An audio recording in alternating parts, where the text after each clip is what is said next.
Ladies and gentlemen, I'm back in the one class I always seem to jump into when I want to torture myself for your entertainment. We're here in a McLaren GT4 at Virginia, and for some reason, whenever I jump into the GT4 cars, I never really seem to do any practice. And it's no different this time. I have done maybe around but I did about one out lap, 3 flying laps of practice, a warm up for this race. So, I mean, what could possibly go wrong? Now, I am going to be doing quali, but I don't know if it'll be anything significant. I mean, we're up against drivers who probably done more practice than me, and who are also, we're against an 8K guy, so I don't know. I don't expect us to necessarily win this, but I do expect me to try and do the best I possibly can with minimum amount of practice, essentially. Now, why am I in GT4 Virginia, you might ask? I think this is a perfect combo. Virginia for something like IMSA multi-class is maybe, in my opinion, a bit crazy. But for GT4s, it's literally perfect amount of speed, perfect width. It's such a fun combo. Now I'm just going to focus on my quali laps and see where I can actually qualify, because I don't know if it'll be any good. Alright, let's see what our first lap will be. Currently the time to beat is 53.8, but that might improve, because none of the other 7 or 8K guys put in a lap. I've not even beaten the 53.8, oh my god, okay. Oh my god, I run deep there. Oh no, this is bad. Okay, I need to concentrate for this lap if we want to make an improvement. Yeah, we're only half a tenth up at the moment.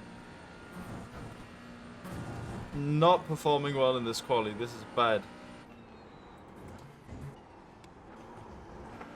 That's not good. I don't know, I just wasn't feeling the limit of the car.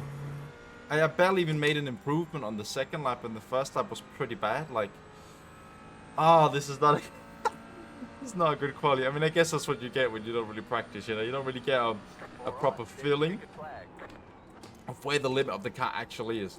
So I guess I will just take the last lap here, even though I'm done with quali. Does not seem too good for the race. Now, essentially the main goal for me here, at least the first couple laps, it's a very short race, is trying to adapt, see what sort of lines the leaders are taking, and see if I can find some pace on it. See when he's gonna go. We are starting P3. So could have been worse. Could have been worse than P3. Got off to a good start. I need to see if I can follow this guy in P1 and see if I can learn from some of his lines, try and adapt to it, you know. But still very early in my own learning process of this combination. So let's see to T1. You can take a position. Have the inside run here, but go. Good run out of the corner. Into P2 for now. We'll take that. See there, for example, he takes a very wide line while I'm tighter, which is something I can try and incorporate on the next laps, you know. Now, I definitely think that the point I have to look at is probably behind me instead of in front of me. This guy, at least in quali, just had too big of a pace advantage. Does he maybe lift there even to try and get a better angle for this corner? You know, stuff like that. I mean, I definitely have to probably look behind me more than I have to look ahead. I'm just trying to use that wider line that he uses here, that I didn't use on the last lap. Definitely will take some getting used to. Because the thing is, if you're all the way on the outside on the white line and you miss your braking point and you miss your turning, you know, you're gone. That's kind of why I was taking the tighter line, because then it's easier to make it towards the apex than if you are missing your braking point and you're all the way to the right side of the track, right? Well, it takes some adaptation, but I'm going to try and focus a bit and see what sort of lap times we can get down to here. Definitely see that I'm losing quite a bit of time in the braking. Maybe I can push the brakes a little bit more. I think this car, you kind of have to maybe brake, like stop it, get it turned, and then go on throttle. I mean, it sounds very obvious, but like in some cars you... Oh my god. In some cars you need to more carry the speed, right? And like downforce cars, prototypes and stuff, you know, you kind of need to carry the speed. But this one doesn't really have downforce. So I think just getting it stopped down, slowed down as much as possible, rotate it, and then getting back on throttle instead of trying to be more fluent with it. I do think that's the better driving style here, like just being more consequent with it. Oh my god, holy slide.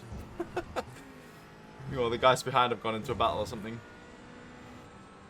This race is kind of settled down, not a lot going on, but if you guys do have any questions you guys want me to answer in a video, make sure to ask them down below. I have returned to making second channel videos, and maybe if there's some questions, it can be about driving, it can be about iRacing pictures, it can be about making videos, it can be really anything. Make sure to ask them, and also if you're enjoying me returning to this channel, make sure to subscribe.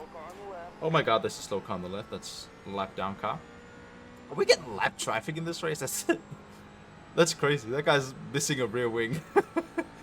These races sometimes you get some good content from them. At least they can be funny.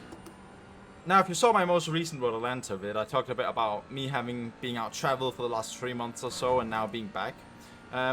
Me and my editor Yashel are actually planning on making these videos weekly, and actually trying to do 2 times a week.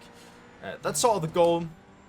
Sometimes it may slip, sometimes we may only make 1 video a week, but that's sort of the goal we have in mind, to try and keep the second channel consistent. Have 2 videos a week of whatever. It can be iRacing, can be Le Mans Ultimate, it can be if I try out a 3rd game or some Trackmania or something like that, you know. It can be really any game, and I'm actually really excited to get back onto this, well, I guess you call it the grind, whatever. Just getting back to working on this, because, as I said, it's been a while since I've had, like, a structured daily life, I guess. So, also getting back to driving.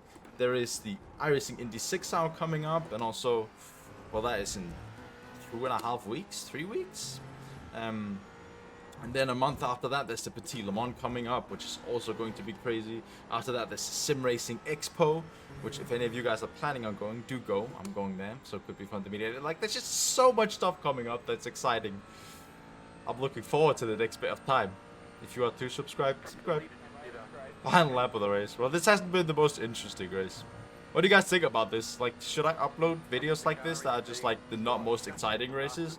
Or should I just not upload anything instead? Like, would you rather want to watch nothing than to watch like a race like this one where nothing really essentially interesting has happened other than me just sitting and yapping like crazy? I don't know. What do you think? Alright, around the final corner. Well, woo, what an exciting race. Oh well, if you did enjoy this video, or if you're wearing something blue, make sure to hit the subscribe button. We will be back with another video. Let's see if we can hopefully have another more exciting race. GG's to this guy who's just too fast. 5.5 seconds off, finish P2 without really doing any practice. It's not so bad. Alright, well, I'll see you guys in another video. Bye!